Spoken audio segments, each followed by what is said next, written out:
When I get a panic attack, it's usually triggered by something, but other times like I won't know why I'm having it. Like my first panic attack, I remember I thought I was having a heart attack. I thought I was dying.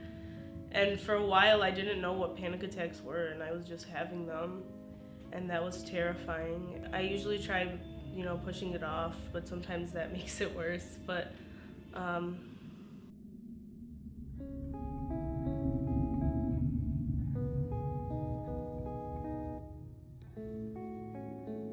For me, when I have a panic attack, I can't breathe.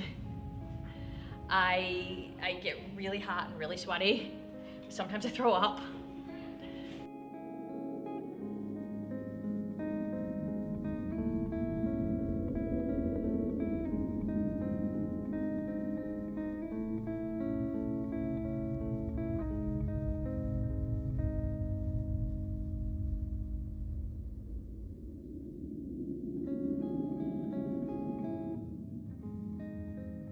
I have struggled with anxiety almost my entire life.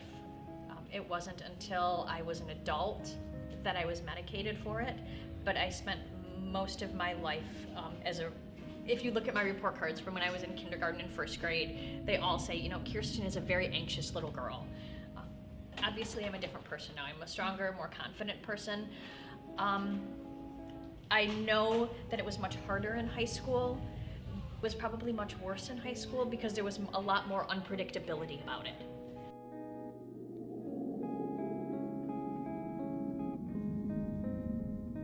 my anxiety, I feel like it's sort of like something that's like in my pocket, and like every so often it'll come out. I have absolutely had students come to me seeking help for anxiety. First, my response would be based on the type of anxiety it is, whether it's anxiety like stage fright, or anxiety that comes from a deeper, more complicated place. Because the only way to get past stage fright, obviously, is to get up on stage and keep doing it. Now, if you're having anxiety about friendships, about social lives, that's something entirely different. I've tried going to my mom.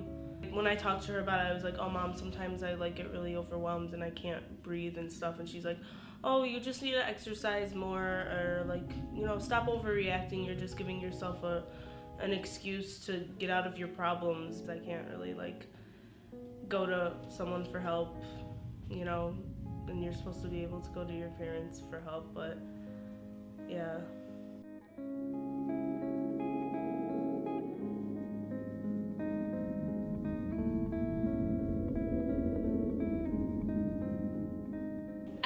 Would have been taken seriously when I was in high school if it was a thing when I was in high school. It wasn't something we talked about. I went to high school in the mid-'80s. We didn't talk about anxiety or ADHD or depression. They just weren't, it wasn't part of our cultural conversation. I think that the system as a whole would take anxiety more seriously if it was better understood. I don't think that the system in general recognizes the problems of anxiety, and that it's a diagnosable medical disorder, and that it comes from a really deep place, and you really don't have control over it. I feel like they should make mental health as important as physical health, because it is, and they go hand in hand.